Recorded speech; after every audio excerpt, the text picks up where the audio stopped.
Hi, how's everybody doing today? This is Sean, and I'm here to. We're gonna go through.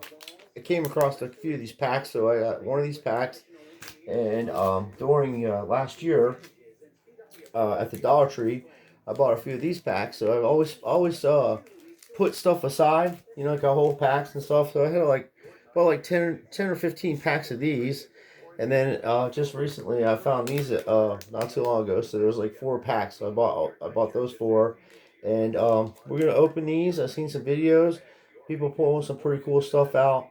I got a lot of Justin Herbert stuff already, and I was lucky enough to get the little reactive card out of the mosaics. And if you see the other videos I made prior, like a couple of videos back, a while back, I was opening mosaic boxes, football boxes, and basketball, and then won a lot of good stuff out of there. So I mean, I got all the Joe Burrow stuff pretty much. I got all the Justin Herbert.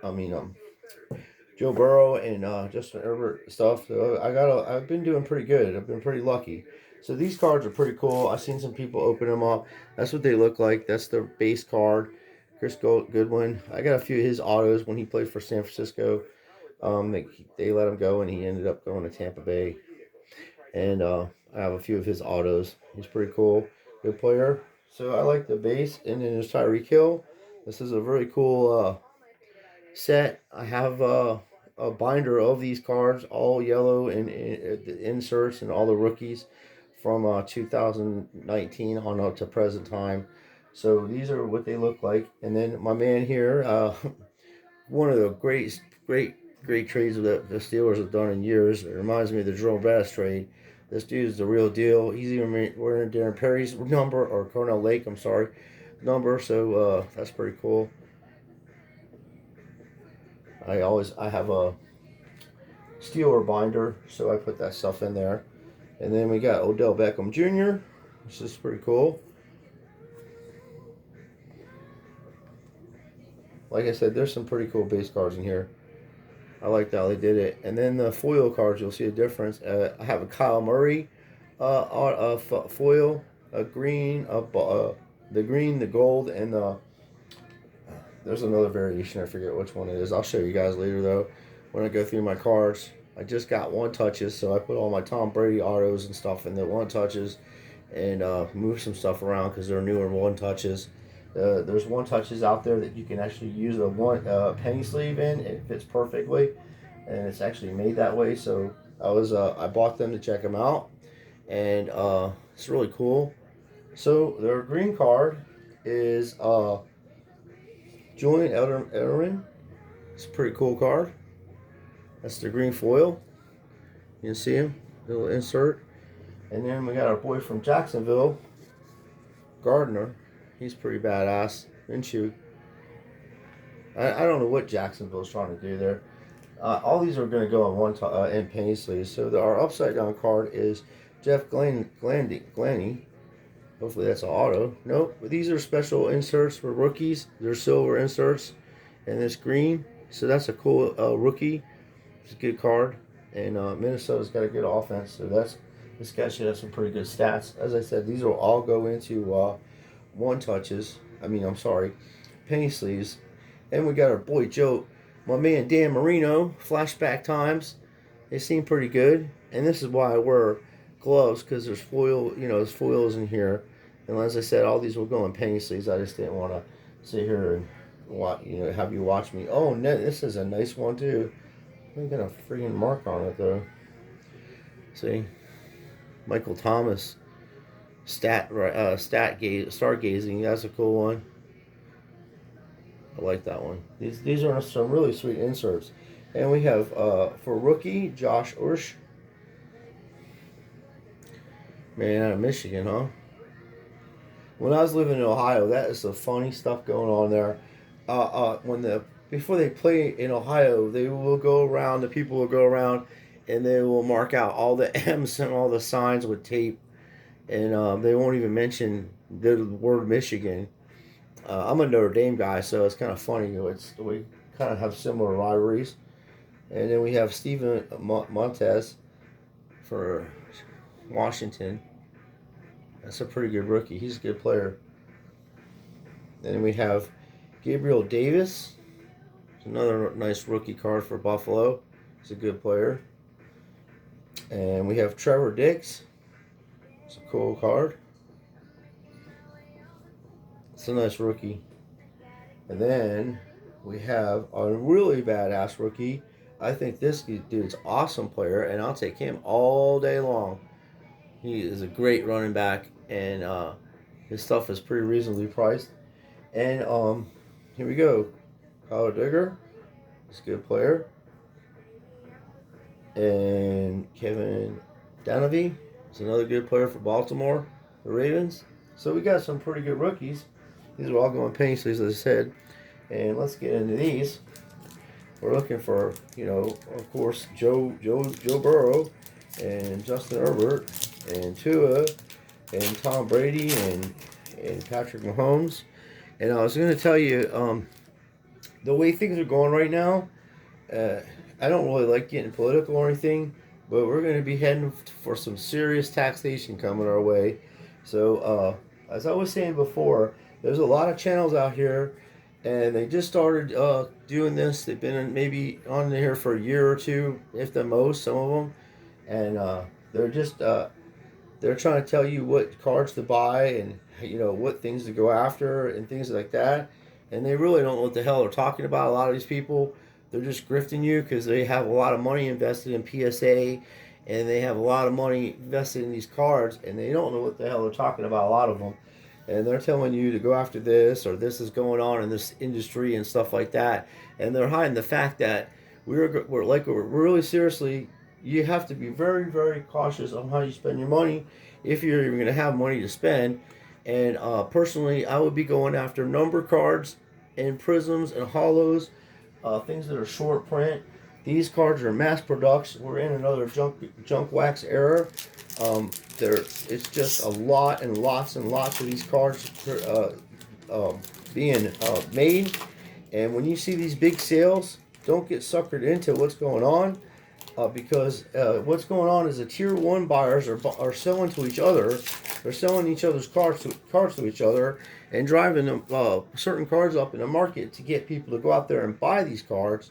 And in reality, it's gonna, just like everything else, it's gonna crash, And if you have things that are valuable, I'd hold on to them. Or if you're gonna sell them, you might be able to get a little bit of money for them now, but if you hold on to them, things are gonna go down a lot.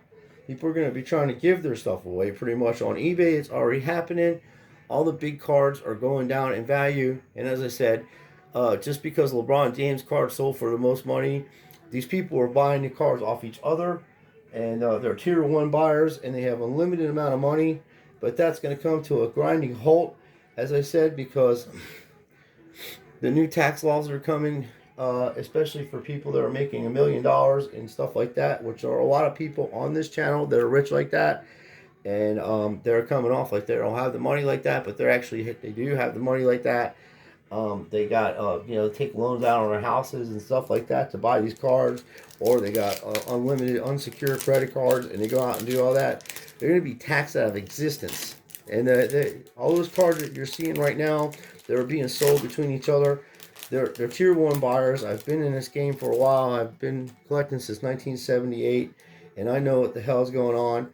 So I would buy cards like I was saying before. You could get Tom Brady non-hollow optics for anywhere between $3 to $10, but they're gradually going up in price, and that will be a good card for a hedge fund, because card will be valuable in the future. It's already going up.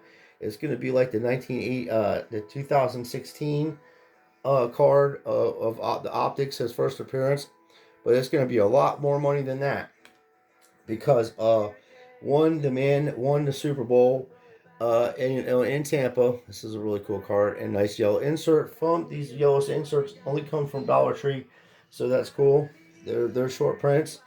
And then Brian Edwards. And as I was saying, it's going to come to a grinding halt.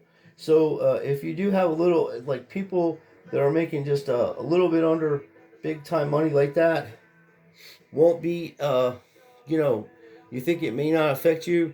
In some areas it won't, but when the price of food is doubled and the economy is going to crash like it's going to, and people are going to be losing their homes and things like that, cards, if you're collecting cards, it would be like back in the 1920s when the stock market crashed. All the people that were ahead of what's going on, they focused on one thing or a few companies, purchased those companies, and sat back and went through this, wrote it out. They were successful. And when things like this happen, I go after cards that I normally wouldn't now ever be able to afford, and I'll save my money and I'll go after those cards, and then I'll buy them and hold on to them, especially older vintage stuff.